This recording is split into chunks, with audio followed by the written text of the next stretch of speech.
सो हम परमेश्वर पिता का प्रभु यीशु मसीह में धन्यवाद देते हैं। एक बार फिर से उन्होंने हमको ये अवसर दिया कि हम उनके चरणों में इस भांति बैठकर हम उनसे प्रार्थनाएं कर सकते हैं, उनके गीतों को गा सकते हैं, गवाहियां दे सकते हैं और उनके वचन से सीख सकते हैं।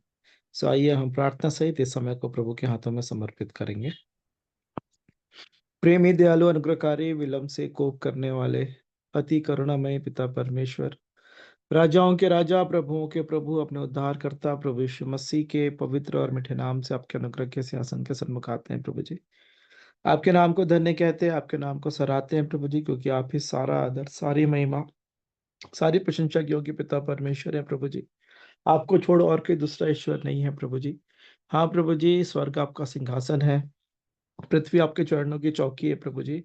आपने कहा तो सृष्टि की रचना हुई प्रभु जी। आपने कहा उजाला हो तो उजाला हो गया प्रभु जी। आप ही ने प्रभु जी आ, समुद्र को और जल और जो भूमि का भाग है उसको अलग किया। सूर्य चंद्रमा तारागणों को आप ही ने बनाया प्रभु जी। आप ही ने जितने जीव जंतु हैं प्रभु जी, चाहे वो पृथ्वी के हो या जल में के हो, सबों को आप ही ने बनाया है प्रभु जी। आपने हम मनुष्यों को अपने स्वरूप अपनी समानता में बनाया प्रभु जी। हाँ प्रभु जी, और आपने चाहा कि प्रतिदिन आपकी संगति में वो रहें और एक आज्ञा दी कि इस भले और बुरे के ज्ञान के वृक्ष के फल को नहीं खाना। ये फिर भी मनुष्य ने प्रभु जी अनाज्ञाकारिता की प्रभु जी। हाँ, जो उसको मिला था उससे असंतुष्ट हुआ प्रभु जी। हाँ प्रभु जी, और उसके साथ ही साथ प्रभु जी शैतान के बहकावे में आकर आदम और हवा ने उस फल को खा लिया। और फल को खाने के बाद माना अपनी अपनी गलती को नहीं माना, लेकिन दूसरे पे दोष लगा दिया। हाँ प्रभु जी, और इसके कारण शाप आया, अदन की वाटिका से निकाल दिए गए और आपसे दूर हो गए प्रभु जी। आत्मिक तौर पे मर गए, लेकिन तब भी आपने प्रभु जी एक उत्तम योजना रखी प्रभु जी, एक अद्भुत योजना हमारे समझ से परे है, जो आपका प्रेम है प्रभु जी। कि आपने अपने क्योंकि आपने जगत से ऐसा प्रेम रखा कि अपना इकलौता पुत्र दे दिया, ताकि जो कोई उन पे विश्वास करे और नाश ना हो परंतु अनंत जीवन पाए। हाँ प्रभु जी, प्रभु यीशु मसीह आपका धन्यवाद कि परमेश्वर के तुल्य होने को भी आपने अपने वश में रखने की वस्तु नहीं समझा। अपने आप को दीन किया, नम्र किया, शून्य किया प्रभु जी। और मनुष्य का रूप धारण किया, दास बन गए प्रभु जी। और यहाँ तक आज्ञाकारी रहे कि मृत्यु, हाँ उस क्रूस की मृत्यु को आपने सह लिया। आपका धन्यवाद धन्यवाद धन्यवाद धन्यवाद देते हैं प्रभु जी। इसी कारण आपका नाम सब नामों में सबसे ऊंचा नाम है प्रभु जी, सर्वश्रेष्ठ नाम है। हाँ प्रभु जी, स्वर्ग के नीचे और पृथ्वी के ऊपर और कोई दूसरा नाम नहीं दिया गया जिस नाम के द्वारा हम उद्धार प्राप्त कर सकते हैं प्रभु जी। हाँ प्रभु जी, आप ही के नाम के आगे हर एक घुटना टिकेगा, हर एक जीभ अंगीकार करेगी कि यीशु मसीह ही प्रभु है। हाँ प्रभु जी, उसी नाम के आगे प्रभु जी हम भी, हाँ प्रभु जी, घुटने टेकते हैं प्रभु जी, मुंह से अंगीकार करते हैं। और प्रभु जी आप ही के पीछे हम चलना चाहते हैं। जब हमसे कहें प्रभु जी आपको अपना प्रभु मानना, मतलब आप जो कहें उसके पीछे चलना है, आपकी आज्ञाकारिता में चलने का जीवन मुझे और हर एक प्रियो को आप प्रदान करें।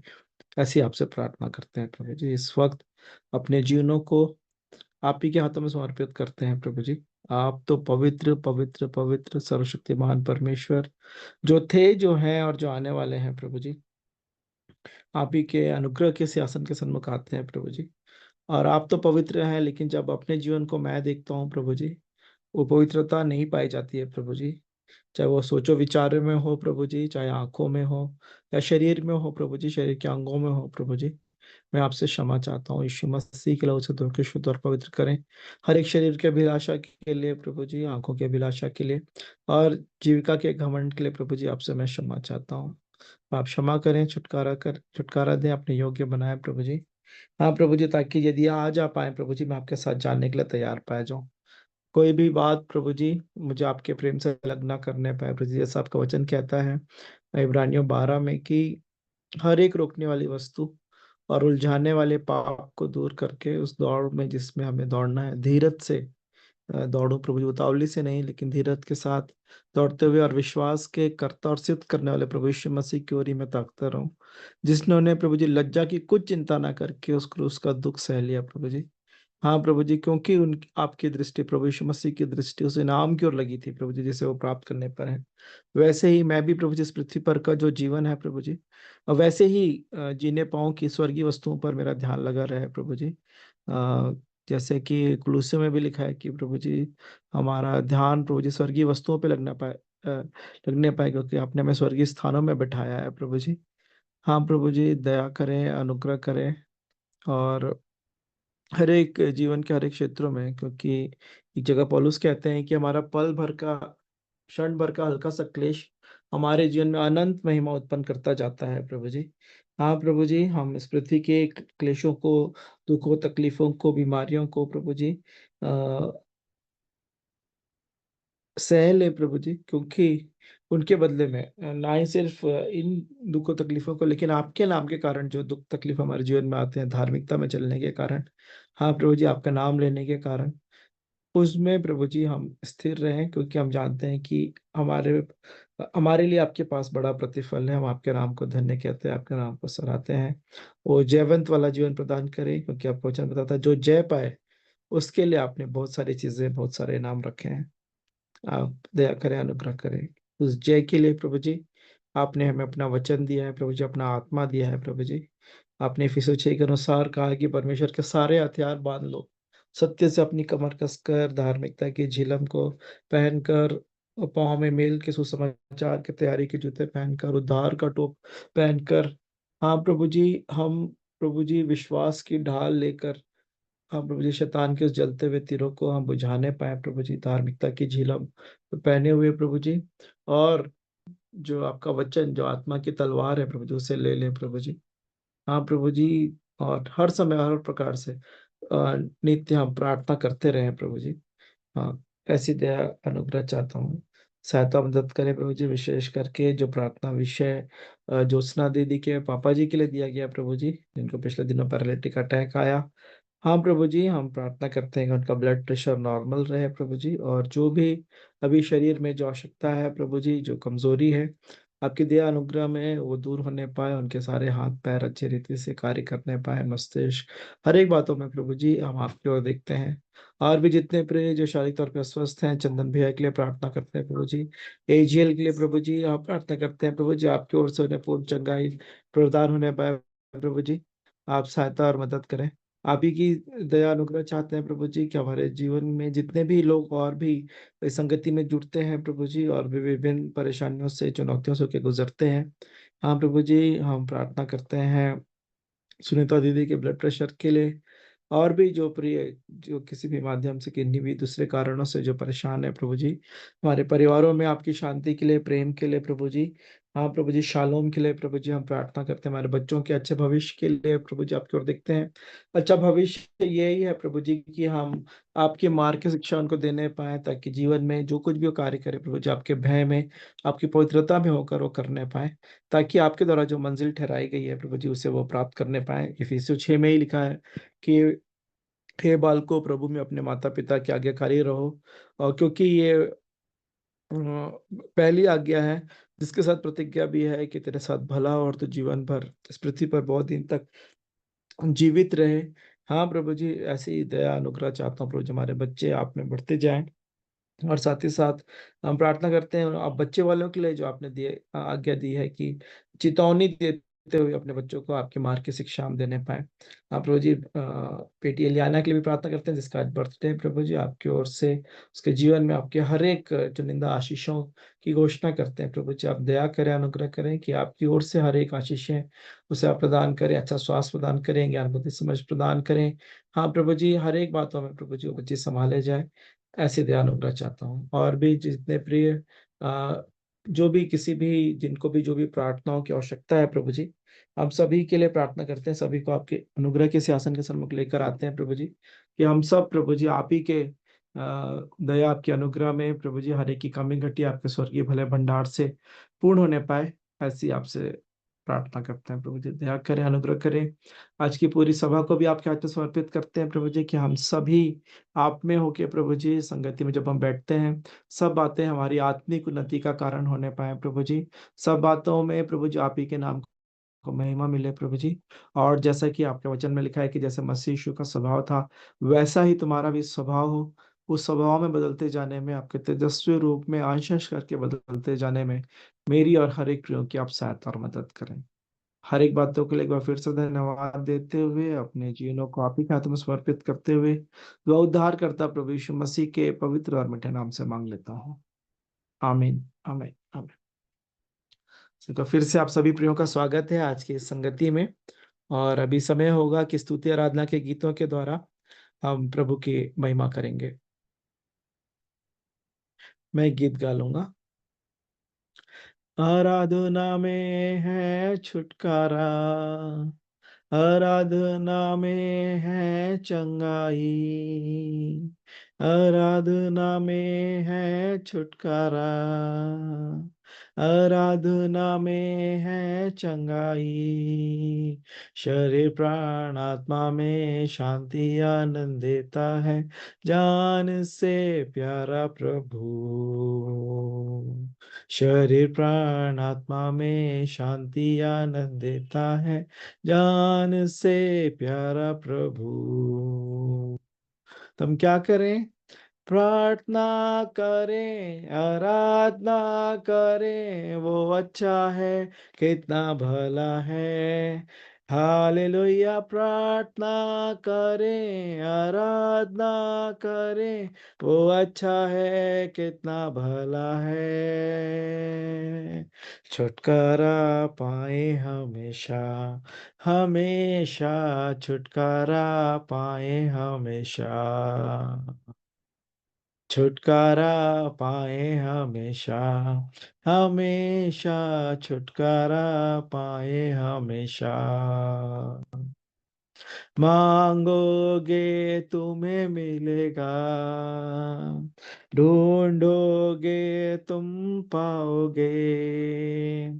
मांगोगे तुम्हें मिलेगा, ढूंढोगे तुम पाओगे।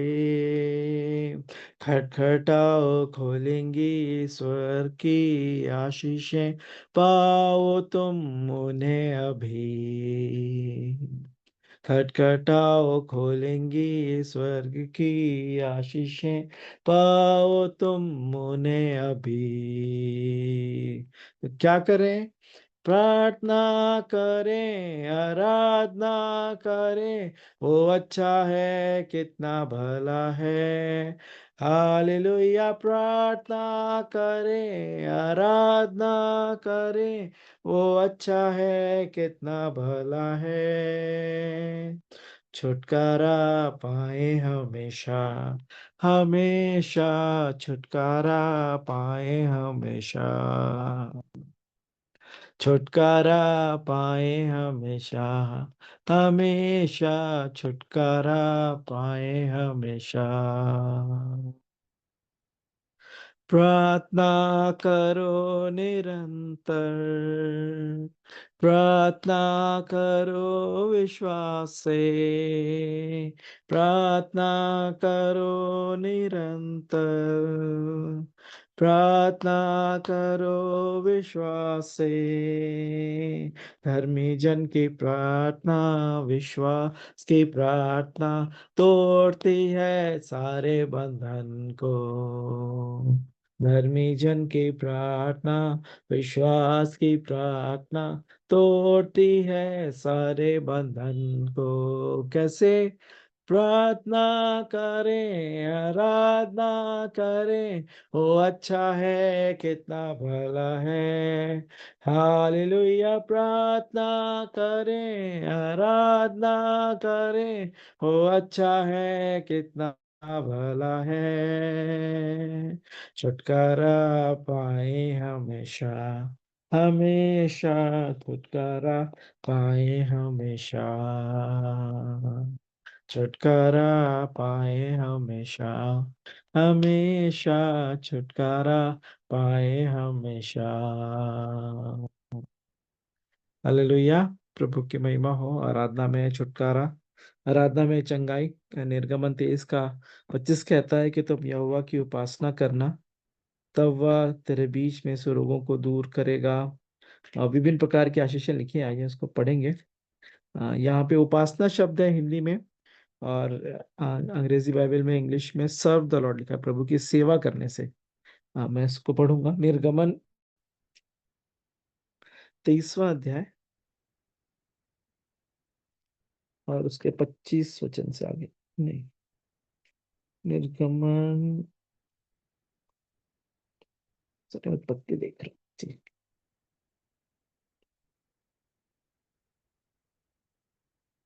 23 का 25 निर्गमन का। तू अपने परमेश्वर यहोवा की उपासना करना, तब वह तेरे अन्न जल पर आशीष देगा और तेरे बीच में से रोग दूर करेगा। तेरे देश में ना तो किसी का गर्भ गिरेगा और ना कोई बांझ होगी, और तेरी आयु मैं पूरी करूंगा। जितने लोगों के बीच तू जाएगा, उन सबों के मन में मैं अपना वह पहले से ऐसा संवाद दूंगा कि उनको व्याकुल कर दूंगा, और मैं तुझे सब शत्रुओं की पीठ दिखाऊंगा। भैया, और भी आगे आशीषें हैं। सिर्फ यही है, उपासना करने के लिए प्रभु का वचन कहता है। और प्रभु के लिए कुछ भी कठिन नहीं, कुछ भी संभव नहीं है। और जो वो वायदा करते हैं उसे वो पूरा भी करते हैं। सो आप सबों को भी अवसर है कि प्रभु की महिमा के लिए आप गीतों को गा सकते हैं।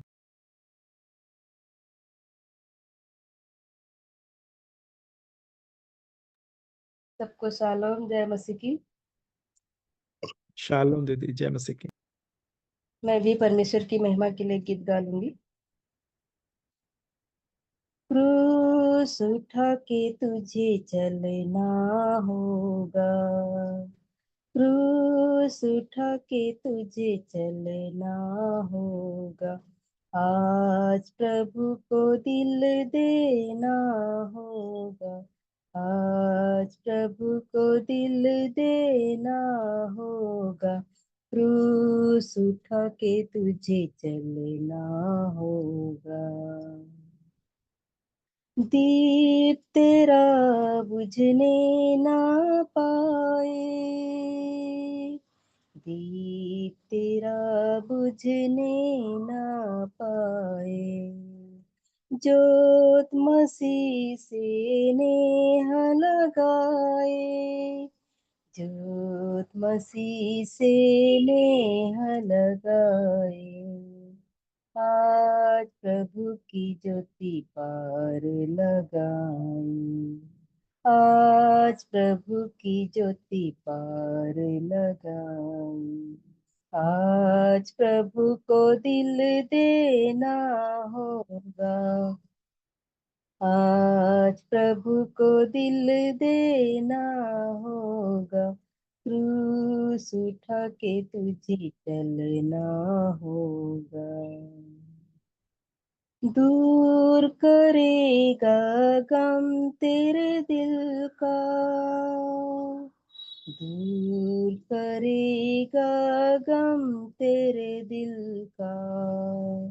पाप मिटा के नव जीवन देगा, पाप मिटा के नव जीवन देगा। आज प्रभु के लिए आना होगा, आज प्रभु के लिए आना होगा।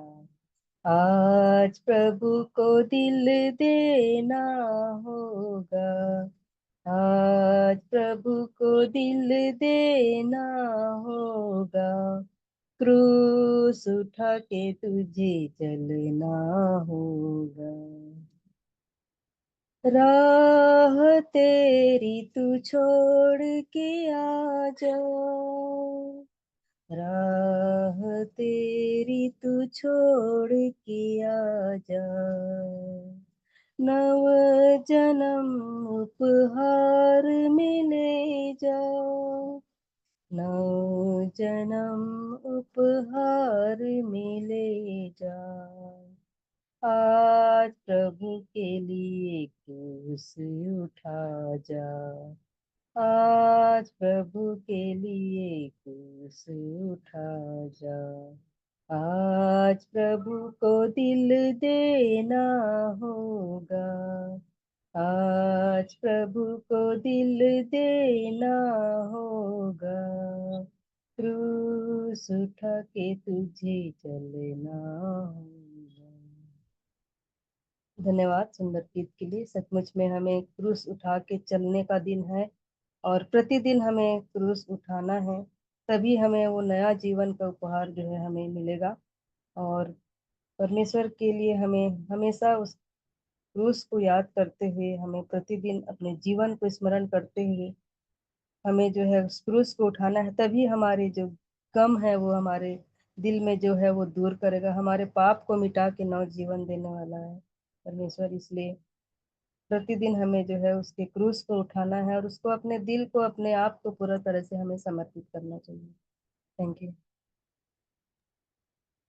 धन्यवाद दीदी इस स्मरण कराने वाले गीत के लिए कि क्रूस उठा के चलना होगा। यीशु मसीह ने कहा, यदि कोई मेरे पीछे आना चाहे, मैं क्रूस ना उठाए तो फिर मेरा चेला नहीं हो सकता है। सो अभी अवसर है, आप में से कोई और प्रभु की स्तुति आराधना के लिए गीत गाना चाहते हैं तो आप गा सकते हैं।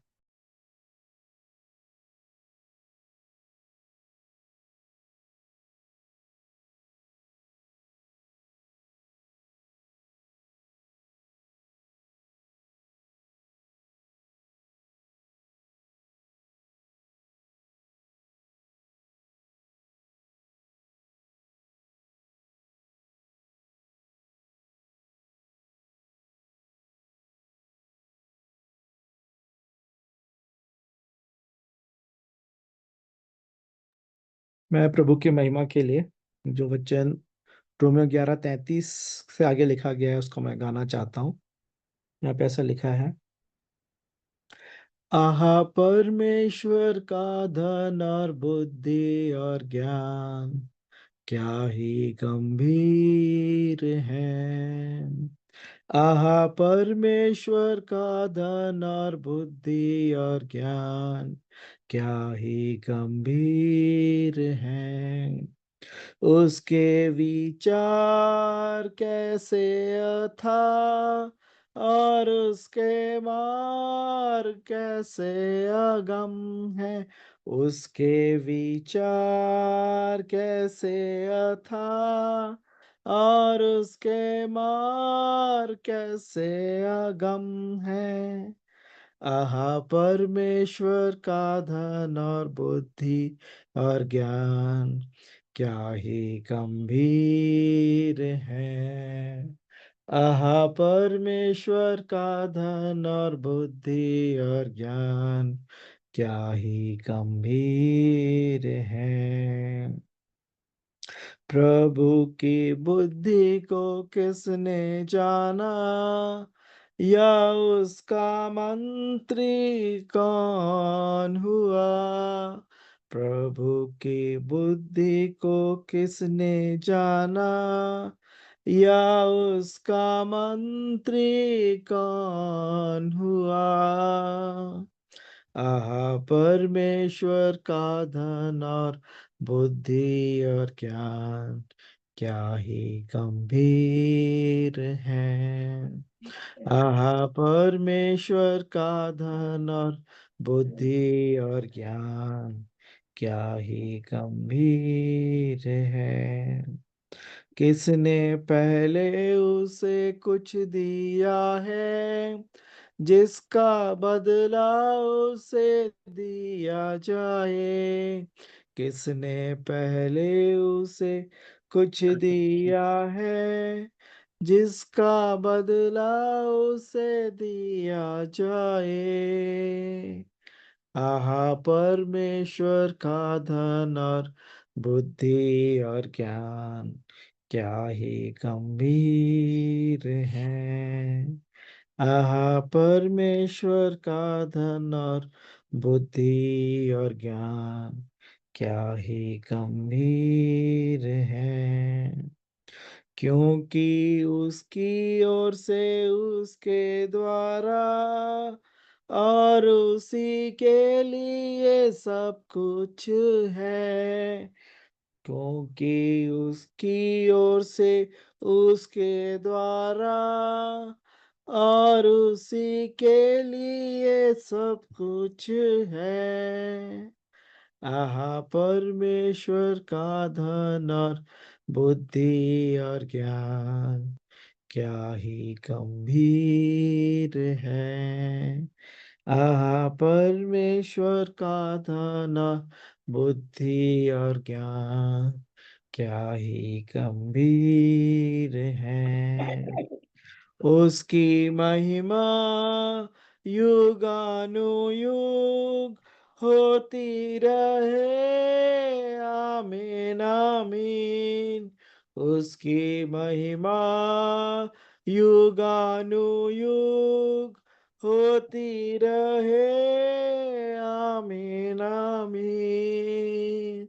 आहा परमेश्वर का धन और बुद्धि और ज्ञान क्या ही गंभीर है।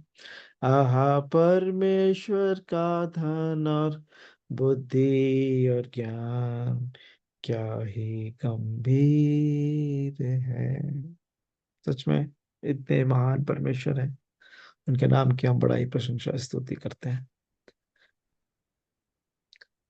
सो अभी अवसर होगा, यदि हम में से कोई गवाही रखना चाहते हैं, कोई प्रार्थना करना चाहते हैं, या कोई गीतों को गाना चाहते हैं, या वचन का भाग है जो आप बांटना चाहते हैं, आप उसे रख सकते हैं।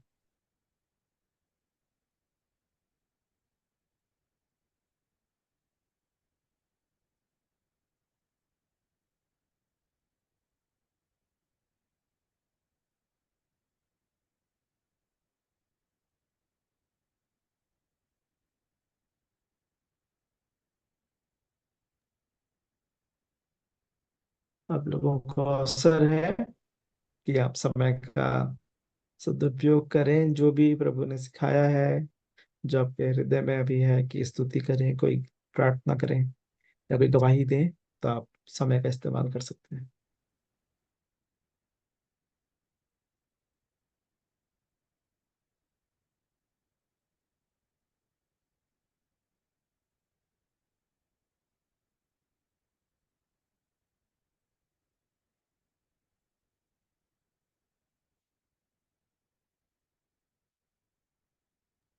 सबको शालोम। मैं परमेश्वर के वचन से कुछ पढ़ना चाहूंगी। और कुछ दिन पहले मैं बोली थी कि अनंत जीवन के बारे में मैं बताई थी कि अनंत जीवन क्या है। और उसका जो है हम लोग यूहन्ना 17 और उसके 3 में हम पढ़े थे। मैं उसको पढ़ लूंगी। और अनंत जीवन यह है कि वे तुझ एकमात्र सच्चे परमेश्वर को और यीशु मसीह को जिसे तूने भेजा है जाने। तो यहाँ पर जो है परमेश्वर ने जो है अपने इकलौते पुत्र को इसलिए भेजा कि संसार का जो है नष्ट ना हो, और जो कोई उस पर विश्वास करे वो ना नाश नहीं होना चाहिए करके, और वो अनंत जीवन उसको मिलना चाहिए करके। परंतु अनंत जीवन क्या है कि हम सच्चे परमेश्वर और प्रभु यीशु मसीह को जानना चाहिए। तो परमेश्वर पिता को और प्रभु यीशु मसीह को जानना है तो हमें क्या करना चाहिए। तो उसके लिए जो है हमें प्रार्थना किस प्रकार से करना चाहिए, वचन कैसे पढ़ना चाहिए, इन बातों को थोड़ा सा मैं भी जो है थोड़ा पढ़ रही थी। तो इस वचन को हम लोग कई बार पढ़ चुके हैं, तो आप लोग निकाल लीजिए लूका रचित सुसमाचार उसका 18 अध्याय। लूका 18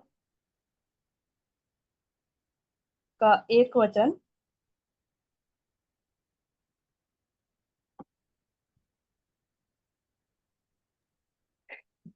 फिर उसने इसके विषय में कि नित्य प्रार्थना करना और हियाव न छोड़ना चाहिए, उनसे यह दृष्टांत कहा। तो यहाँ पर देखिए प्रभु यीशु मसीह जो है यहाँ पर क्या कर रहे हैं, हर बात जो है दृष्टांतों में समझाते हैं। यहाँ पर एक अधर्मी न्यायाधीश है और एक विधवा का दृष्टांत दिया गया है। तो सबसे पहला वचन में ये कहा गया है कि नित्य प्रार्थना करना और हियाव न छोड़ना। मतलब हमको क्या करना है, लगातार प्रार्थना करना, और हमको अपना हियाव को कभी भी नहीं छोड़ना चाहिए। तो उसके आगे का भी देख लीजिए, 2 से पूरा 8 तक। किसी नगर में एक न्यायी रहता था, जो न परमेश्वर से डरता था और न किसी मनुष्य की परवाह करता था। उसी नगर में एक विधवा भी रहती थी, जो उसके पास आ आकर कहा करती थी, मेरा न्याय चुकाकर मुझे मुद्दई से बचा।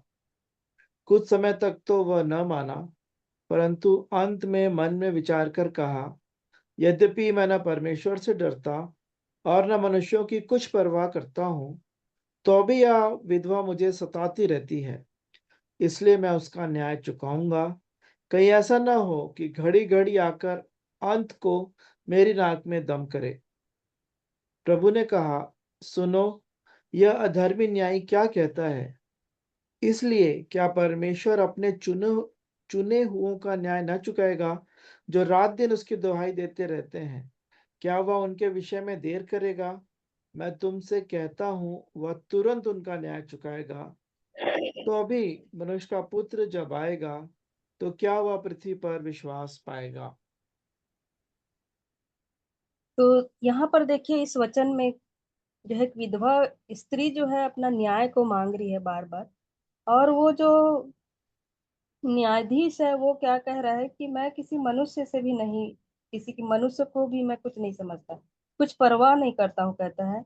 और वो कहता है कि ये स्त्री जो है क्या कर रही है, बार बार मुझे सता रही है, इसलिए मैं इसका न्याय चुकाऊंगा, कह रहा है। और यहाँ पर लिखा है कि कहीं ऐसा ना हो कि घड़ी घड़ी आकर अंत में मेरे नाक में दम करे। नाक में दम करे का मतलब ये होता है कि मतलब हमको प्रार्थना कब तक करना है, जब तक वो नाक में दम करना, मतलब उसको जब तक न्याय नहीं मिल रहा था तब तक वो जा जाकर वो क्या कह रही है कि मुझे न्याय मिलना चाहिए करके वो बार बार उस न्यायाधीश के पास जा रही थी। तो यहाँ पर नाक में दम करना का मतलब हो रहा है कि जब तक नहीं मिल जाता है तब तक हमको भी क्या करना चाहिए, प्रार्थना जो है करते रहना चाहिए। क्योंकि पहले ही वचन में लिखा है कि निरंतर हमको नित्य प्रार्थना करना और हियाव ना छोड़ना चाहिए। तो हमको क्या करना चाहिए, हम क्या करते हैं कई बार जो है हम प्रार्थना करते रहते हैं और जब एक बार करते हैं, दो बार करते हैं, तीन बार करते हैं, फिर उसके बाद हम लोग प्रार्थना करना छोड़ देते हैं। तो फिर हमको लगता है कि परमेश्वर मेरी प्रार्थना को नहीं सुन रहा है, मुझे उसका आंसर नहीं मिल रहा है, हमको ऐसा लगता है।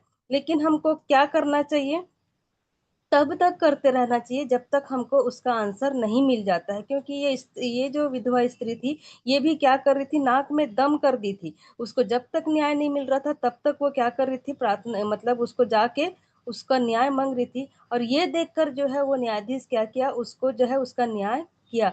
तो यहाँ पर आगे वचन में क्या लिखा है कि सुनो, यह अधर्मी न्यायी क्या कहता है। इसलिए क्या परमेश्वर अपने चुने हुओं का न्याय ना चुकाएगा, जो रात दिन दुहाई देते रहते हैं। तो यहाँ पर देखिए जो जो परमेश्वर के चुने हुए लोग हैं, जो रात दिन दुहाई देते हैं, रात दिन वचनों को पढ़ रहे हैं, प्रार्थना कर रहे हैं, उपवास कर रहे हैं, तो क्या वो उनका न्याय नहीं चुकाएगा? जरूर से करेगा। तो आज हमें भी हिम्मत नहीं हारना है और हमको भी क्या करना है, हमको जो है तब तक प्रार्थना करते रहना चाहिए जब तक हमको उसका उत्तर नहीं मिल जाता है, तब तक हमको क्या करना चाहिए, प्रार्थना करते रहना चाहिए। तो ये पहला दृष्टांत हुआ। दूसरा उसी का नीचे का पढ़िए, उसने उनसे 9 से 14। उसने उनसे जो अपने ऊपर भरोसा रखते थे कि हम धर्मी हैं और दूसरों को तुच्छ जानते थे, यह दृष्टांत कहा। दो मनुष्य मंदिर में प्रार्थना करने के लिए गए। एक फरीसी था और दूसरा चुंगी लेने वाला।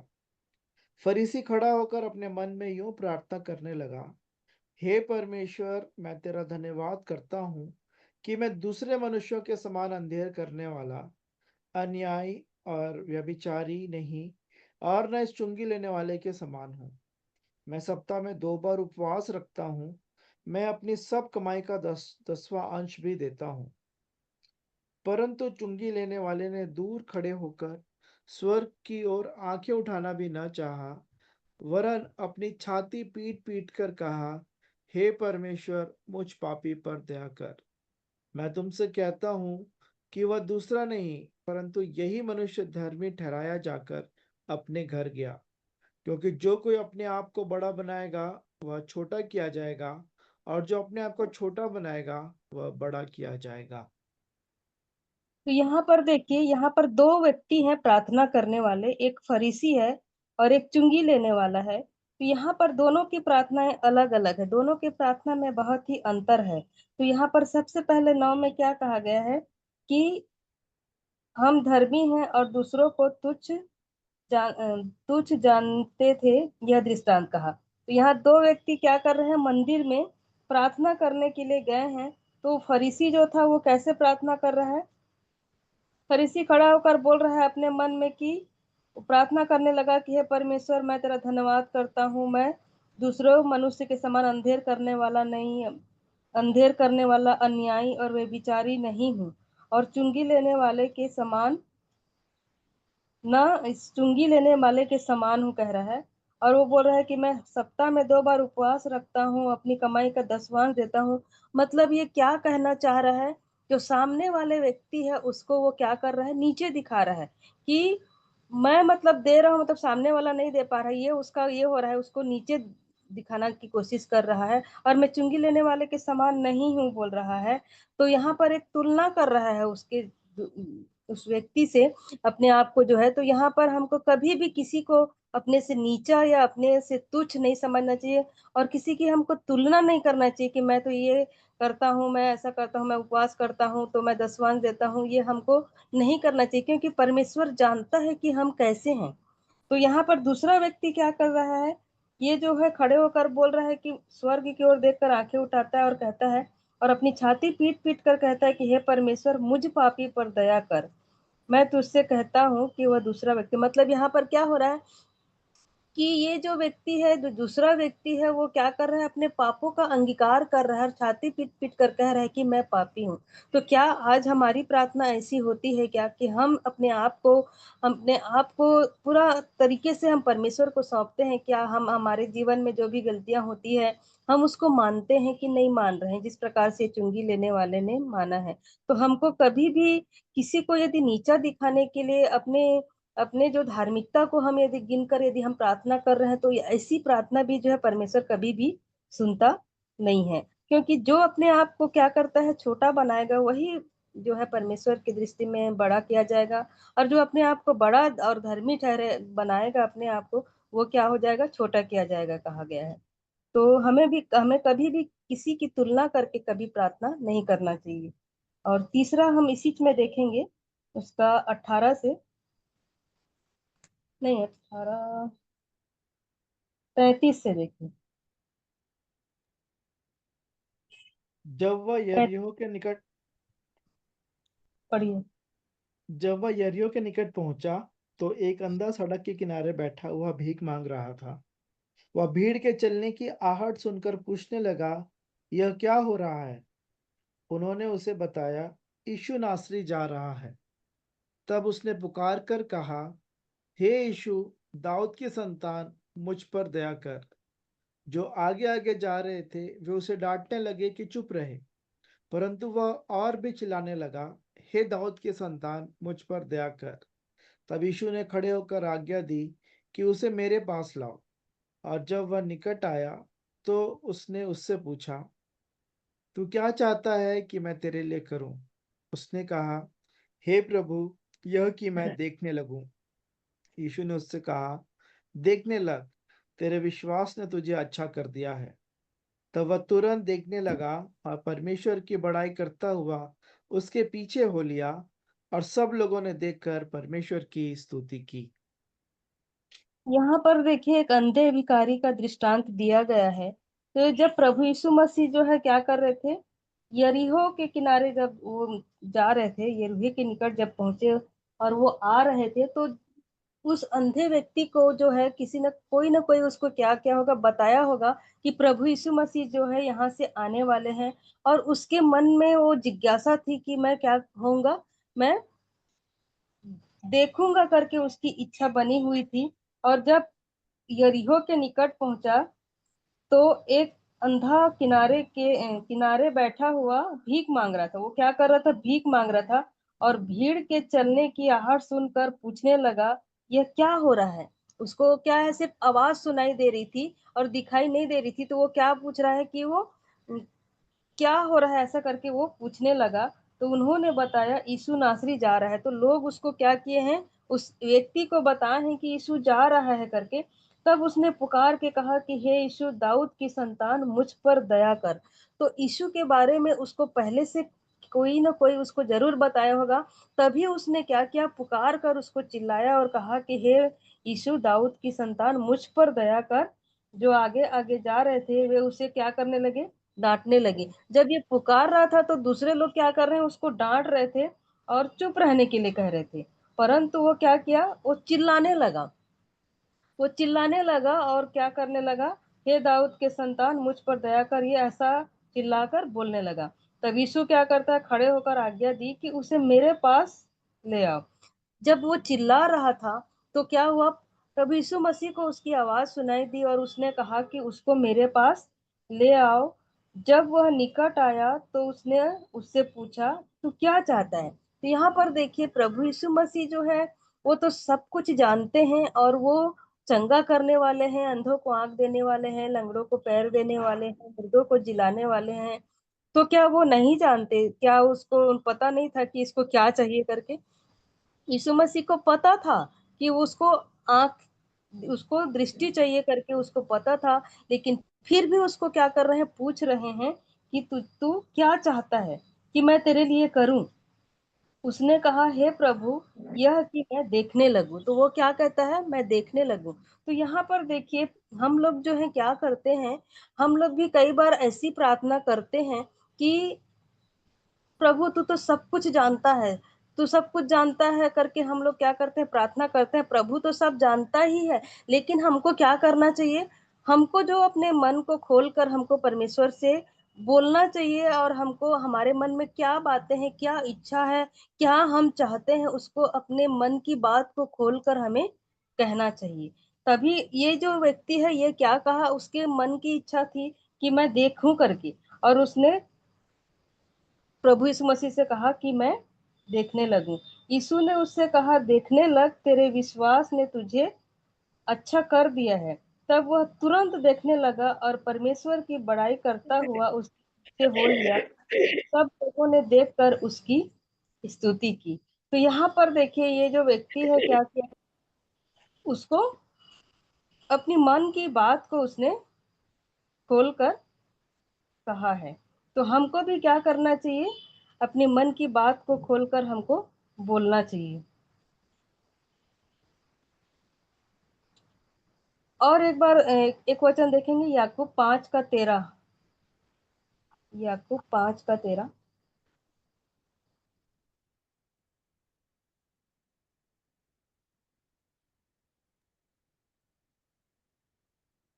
यदि तुम में कोई दुखी है तो वह प्रार्थना करे, यदि आनंदित है तो वह स्तुति के भजन गाए। यदि तुम में कोई रोगी है तो कलीसिया के प्राचीनों को बुलाए, और वे प्रभु के नाम से उस पर तेल मलकर उसके लिए प्रार्थना करें। और विश्वास की प्रार्थना के द्वारा रोगी बच जाएगा, और प्रभु उसको उठाकर खड़ा करेगा। और यदि उसने पाप भी किए हों तो उनकी भी क्षमा हो जाएगी। हाँ, तो यहाँ पर देखिए, सबसे पहला वचन में लिखा है, यदि तुम में कोई दुखी है तो वह प्रार्थना करे, लिखा है। तो सबसे पहले हमको क्या करना चाहिए, यदि हम दुखी हैं या बीमार हैं या तकलीफ में हैं या परेशानी में हैं, तो सबसे पहले हमको क्या करना चाहिए, प्रार्थना करें, लिखा है। यहाँ पे कराएं नहीं लिखा गया है। तो हमको सबसे पहले स्वयं क्या करना चाहिए, प्रार्थना करना चाहिए। प्रार्थना जरूर से हमको दूसरों से भी कराना चाहिए, लेकिन यहाँ पर क्या बोला है, यदि दुखी है तो हमको प्रार्थना करना चाहिए, खुद भी हमको प्रार्थना करना चाहिए। बाद में फिर यहाँ पर और भी क्या बोला है, जैसे कि अपने, यदि तुम में कोई रोगी है तो कलीसिया के प्राचीनों को बुलाएं और वे प्रभु के नाम से उस पर तेल मलकर उसके लिए प्रार्थना करेंगे। तो फिर जैसे रोगी हैं या बीमार हैं, ज्यादा ये हैं, तो हम लोग क्या करते हैं, फिर दूसरों को हम बताते हैं और वो क्या करते हैं, हमारे लिए प्रार्थना करते हैं। यदि हमारा मन दुखी है तो हमको क्या करना है, खुद से भी हमको प्रार्थना करना चाहिए। तो यहाँ पर देखिए, प्रार्थना के विषय में जो है, ये 3 दृष्टांत में जो है हम लोग देखे हैं कि सबसे पहले तो हमको क्या करना चाहिए, जब तक हमको उसका आंसर नहीं मिल जाता है तब तक हमको प्रार्थना करते ही रहना चाहिए। और दूसरी बात है, हमको किसी को नीचा दिखाने के लिए अपनी धार्मिकता के लिए किसी को तुलनात्मक दृष्टि से हमको कोई प्रार्थना नहीं करना चाहिए। और तीसरी बात है कि हमको क्या करना चाहिए, कि परमेश्वर के सामने अपने मन की बात जो है हमको खोल कर कहना चाहिए। जैसे भजन संहिता 62 का 8 देखे, तो भजन संहिता 62 8।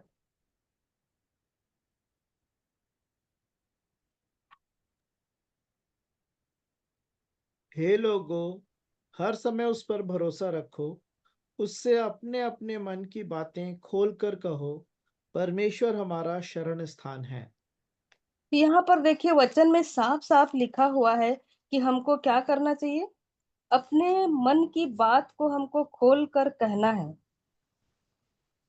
है ना। उस पर हमको हमेशा भरोसा रखना है, और भरोसा रखते हुए क्या करना है, अपने अपने मन की बात खोल कर कहना है। क्योंकि देखिए हम लोग जो है, हमारे जो संसारिक माता पिता होते हैं, हम उनको भी क्या करते हैं, अपने मन की बात को हम खोल कर कहते हैं। हमको जो भी जरूरत होता है उसको हम क्या करते हैं, उसको हम खोल कर बोलते हैं। हम बताते हैं कि हमको क्या चाहिए क्या नहीं चाहिए, हम उसको डायरेक्टली हम उनको बोलते हैं। तो हमको भी अपने स्वर्गीय पिता से जो हमारे मन की बात है, जो भी हमारे अंदर है, परेशानियां हैं, उसको हमको क्या करना चाहिए, खोल कर हमको बताना चाहिए। तो ये जो है 3 बातें जो है इस दृष्टांत के माध्यम से जो है मैं सीख पाई हूँ। और जो है सच में जो है परमेश्वर जो है हमको किस प्रकार से हमें प्रार्थना करना चाहिए, इन बातों को इस वचन के माध्यम से हमें दिखाए हैं। इसके लिए मैं परमेश्वर पिता का धन्यवाद देती हूँ। और आने वाले दिनों में जो है वचन कैसे पढ़ना चाहिए उन बातों को भी देखेंगे। बस मैं इतना ही कहना चाहूंगी। Thank you.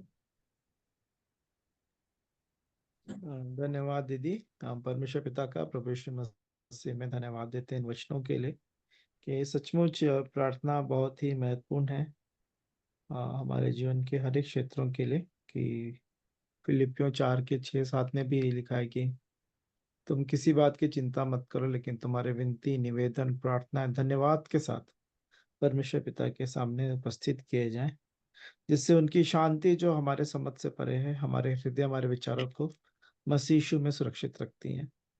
और इन 3 उदाहरणों के द्वारा प्रभु यीशु मसीह ने बताया कि नित्य प्रार्थना में लगे रहना और हियाव नहीं छोड़ना चाहिए।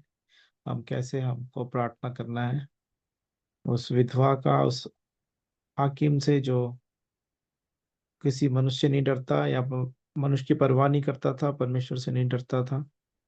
और दूसरा हमने देखा उस चुंगी लेने वाले और उस फरीसी की प्रार्थना। और तीसरा उस अंधे बर्तिमाई की प्रार्थना। कि सो प्रभु का धन्यवाद हो इन वचनों के लिए, इस प्रार्थना के जीवन के लिए, जो कि महत्वपूर्ण। एक और वचन मुझे याद आ रहा है, जो कि इफिसियों उसके 6वें अध्याय में आइए उसे निकाल लेते हैं, जहाँ पे परमेश्वर के सारे हथियारों को बांधने के बारे में पौलुस कह रहे हैं। इफिसियों 6 को यदि हम निकालेंगे तो उसमें सब हथियारों से लैस होने के बाद क्या करना है ना। अगर 10 से आगे पढ़ेंगे तो, इसलिए प्रभु में और उसकी शक्ति के प्रभाव में बलवंत बनो, परमेश्वर के सारे हथियार बांध लो कि तुम शैतान की युक्तियों के सामने खड़े रह सको। क्योंकि हमारा यह मलयुद्ध लहू और मांस से नहीं, परंतु प्रधानों से और अधिकारियों से और संसार के अंधकार के हाकिमों से और उस दुष्टता की आत्मिक सेनाओं से है जो आकाश में है।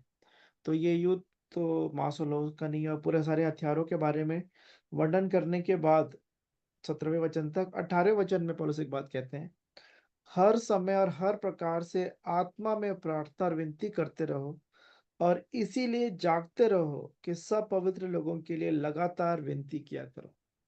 तो सारे हथियारों से लैस होकर करना क्या है, प्रार्थना ही करना है ना। मैं इस वचन को यदि ऐसे हम उसी क्रम में अगर आप पढ़ेंगे तो सच में ये बात है कि प्रार्थना बहुत महत्वपूर्ण है। और उस गीत को भी हम गाते हैं इस संगति में कि प्रार्थना ही जीवन, प्रार्थना ही जय, जीने के लिए नियम ये है। और इसके सबसे अच्छे उदाहरण और कोई नहीं, स्वयं प्रभु यीशु मसीह है, कि वो कैसे रात रात भर पिता से प्रार्थना में समय बिताते थे।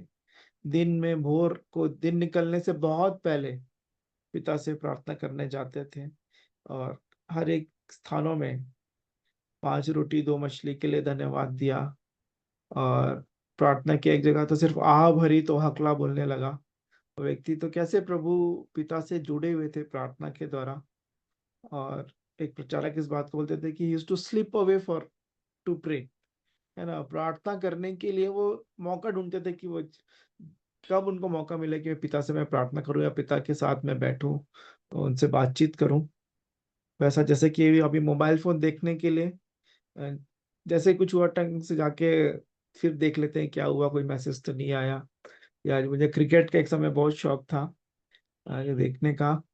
तो जैसा हो बाकी काम खत्म करो, जैसा मौका मिले देख लो, है ना। थोड़ा सा स्कोर ही पता कर लो, तो मतलब एक ध्यान उसी चीज पे लगा रहे। तो उस प्रकार से प्रभु यीशु मसीह थे कि वो प्रार्थना में वो ऐसे व्यक्ति थे, और ऐसी जो चीज़ थी प्रार्थना, कि चेले प्रभु यीशु मसीह से बोले कि हमको प्रार्थना करना सिखा दे, कि जब वो लोग देखते प्रभु को कि कैसे वो प्रार्थना करते थे, कितना वो सामर्थी वो समय था, कोई उनसे उस समय उनको कुछ कोई डिस्टर्ब नहीं कर सकता था, या कोई भी ऐसा प्रार्थना के समय कोई चेले भी जो थे वो अलग ही रहते थे।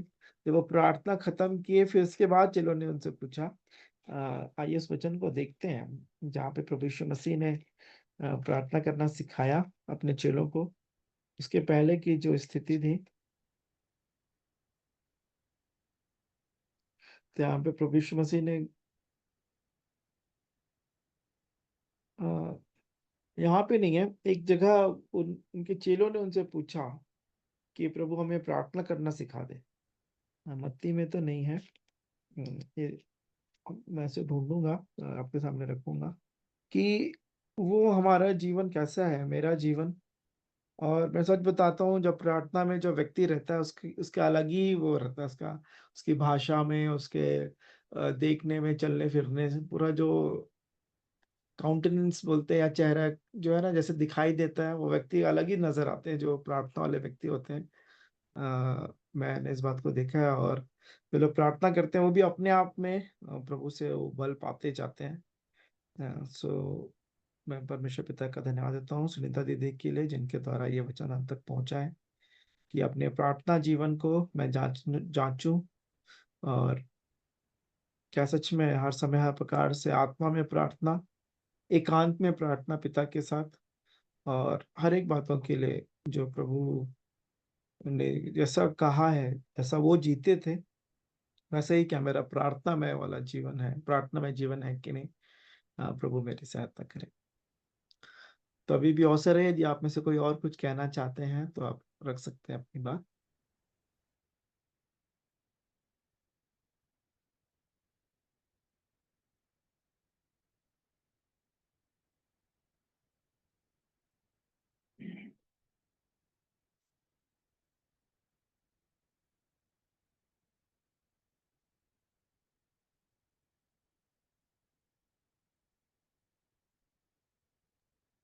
चेलों को जो प्रार्थना करने के लिए कहा गया था वो मत्ती 6 का 9 से है सर। नहीं दीदी, वहां पे चेले पूछते हैं कि हमको प्रार्थना करना सिखा दे, एक जगह कहीं पे अच्छा। लिखा हुआ है। हाँ।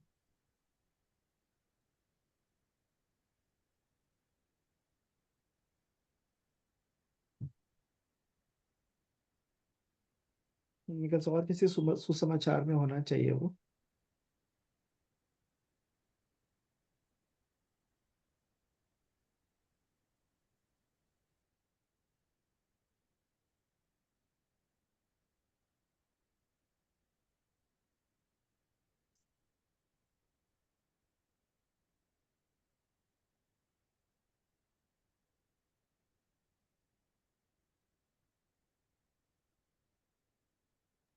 इसलिए सभी मिलके ढूंढते हैं इस बात को कि वो जहाँ पे प्रभु यीशु मसीह ने प्रार्थना करना जो सिखाया ना, या प्रभु यीशु मसीह प्रार्थना करके आए, तो फिर चेलों ने पूछा प्रभु यीशु मसीह से कि आप हमें प्रार्थना करना सिखा दीजिए।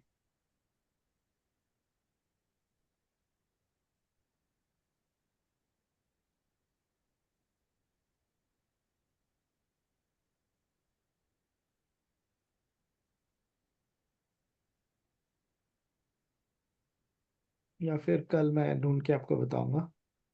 सो अभी अवसर होगा, यदि आप में से कोई कुछ बोलना चाहते हैं, नहीं तो फिर हम अंतिम प्रार्थना करेंगे।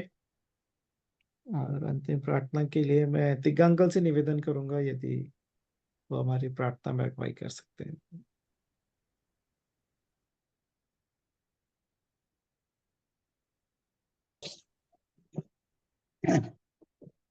ठीक है, प्रभु का धन्यवाद हो इस वचन की बात के लिए। प्रभु सचमुच में अपने चुने हुए लोगों को कभी नहीं छोड़ता, कभी नहीं त्यागता है। और प्रभु का धन्यवाद हो कि हर एक समय हर एक पल प्रार्थना में हम लोगों को बने रहने की आवश्यकता है। जो प्रार्थना में जाते हैं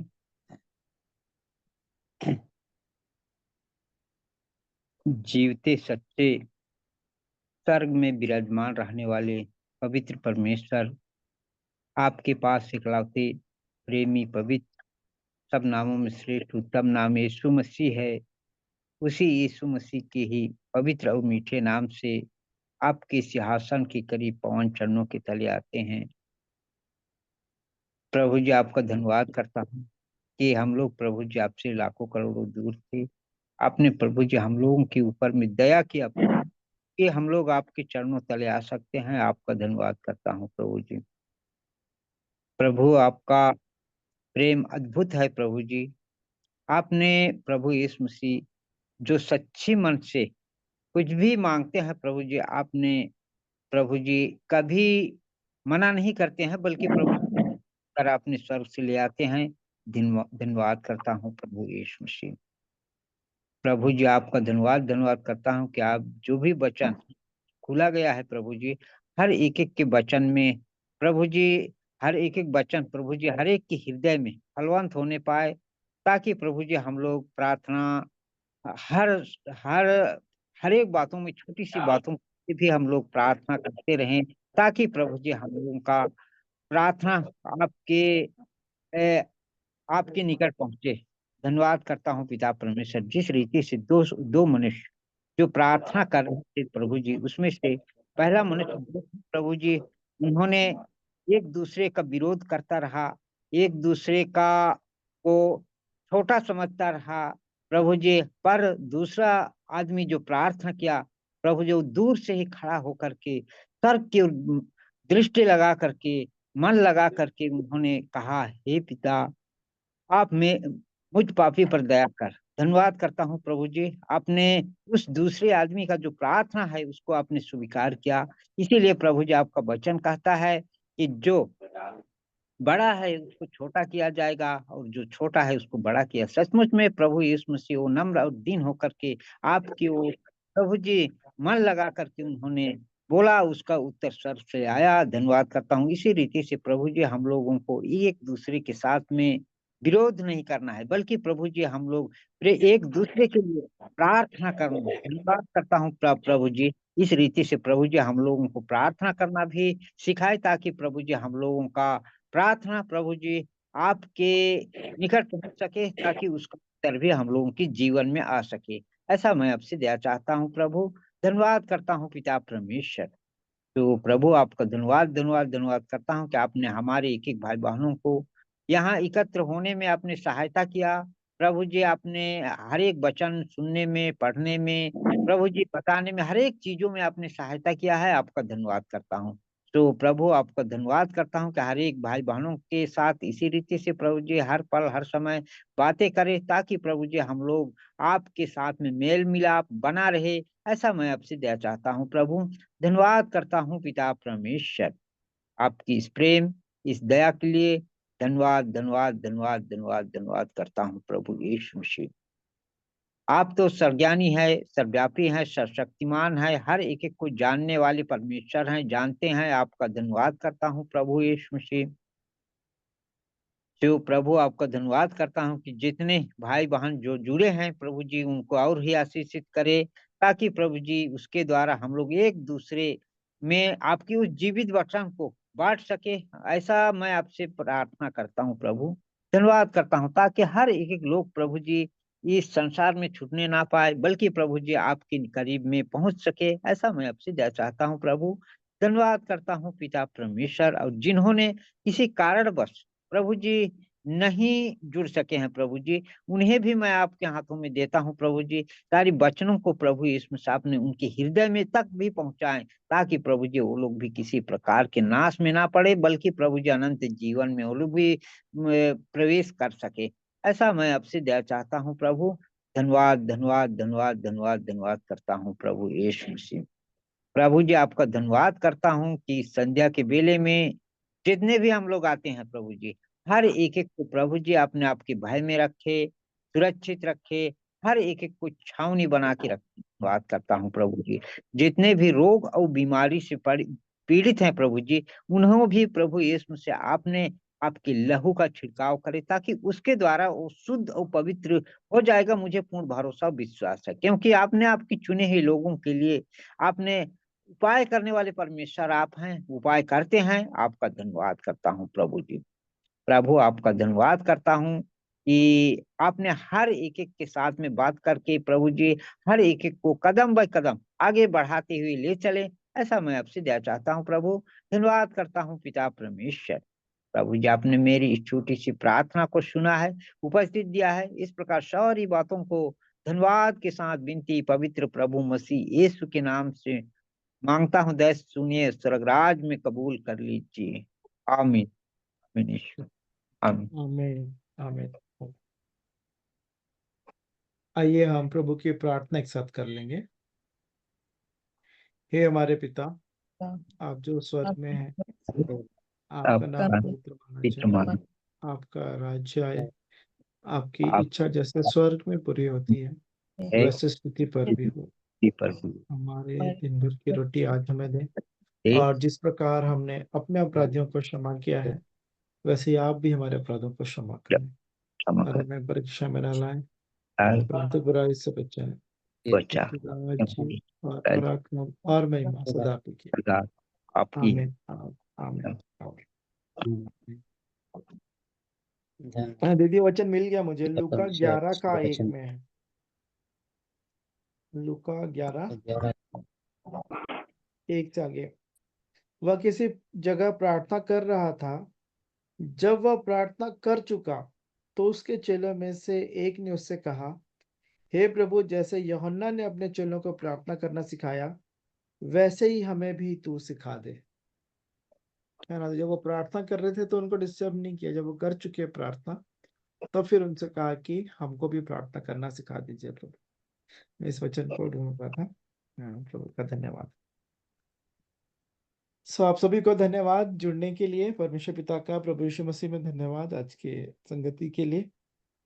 जरूर से अपने प्रार्थना के जीवन में हम बढ़ते जाएं, प्रभु से और नजदीक, हर एक बातों को मुंह खोलकर, मन खोलकर प्रभु के सामने हम रखने पाए। So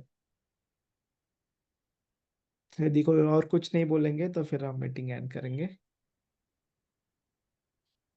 good night. शालोम।